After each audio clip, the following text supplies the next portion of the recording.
What he did was to create the Ottoman Empire, Dajjal. If you are a supporter of the Ottoman Empire and you cannot as yet read history, I suggest you go back and study your book. The Ottoman Empire was then empowered with a power that could not be matched by its enemies. No. Where did it get that power from?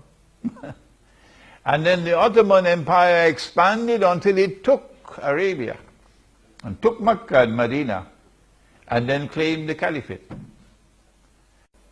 and carried it to the capital city of the Orthodox Christian world.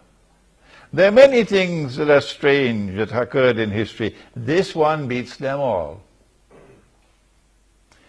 To take the capital of the world of Islam and go and pack it up in the capital of the Orthodox Christian world, this one beats them all. And then when the Ottoman Empire collapsed, the Caliphate collapsed with it. That was the grand design.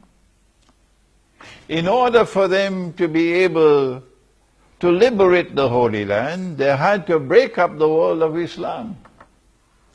And that's what happened with the First Great War.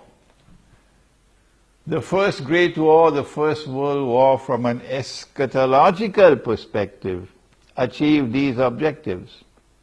It got rid of the Caliphate, and it broke up the world of Islam into bits and pieces at mutual war with each other, antagonism with each other, and gave it a virus called nationalism.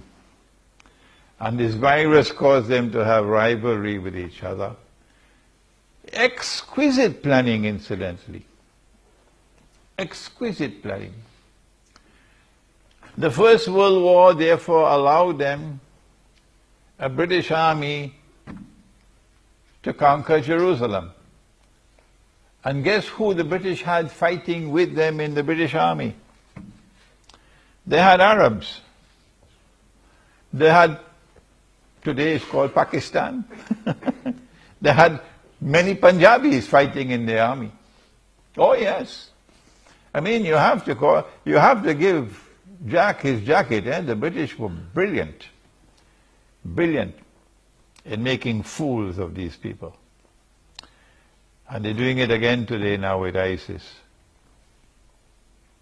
Not only did the First World War achieve this objective of neutralizing the world of Islam, but there is another threat to them. And that comes from another part of the Christian world which has an equal claim to Jerusalem. And that's the Orthodox Christian world. And guess what happened in the First World War? We don't have the time to go through that history tonight. But they were able to neutralize the Orthodox Christian world. That was the Bolshevik Revolution. That was communism.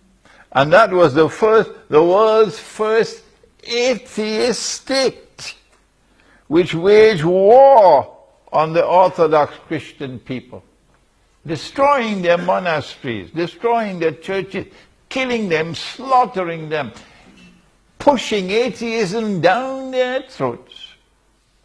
That was the Soviet Union.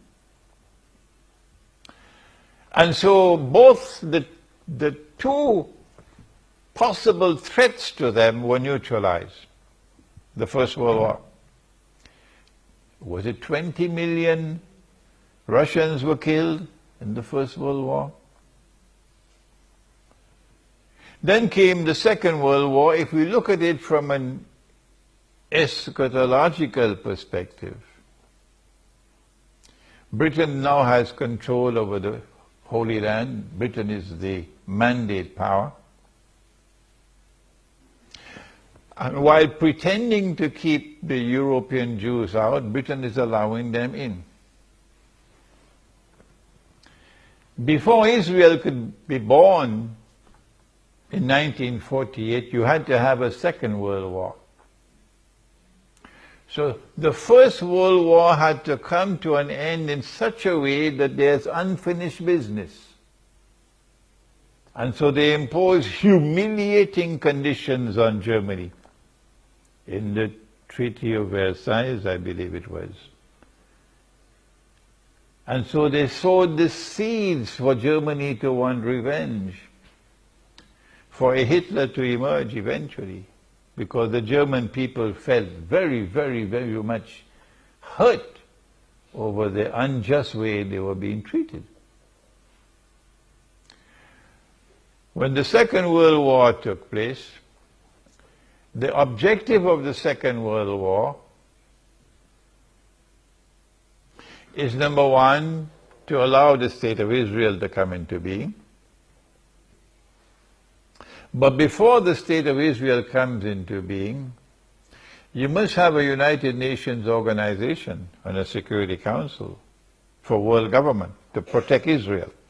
World government to protect that baby who's about to be born.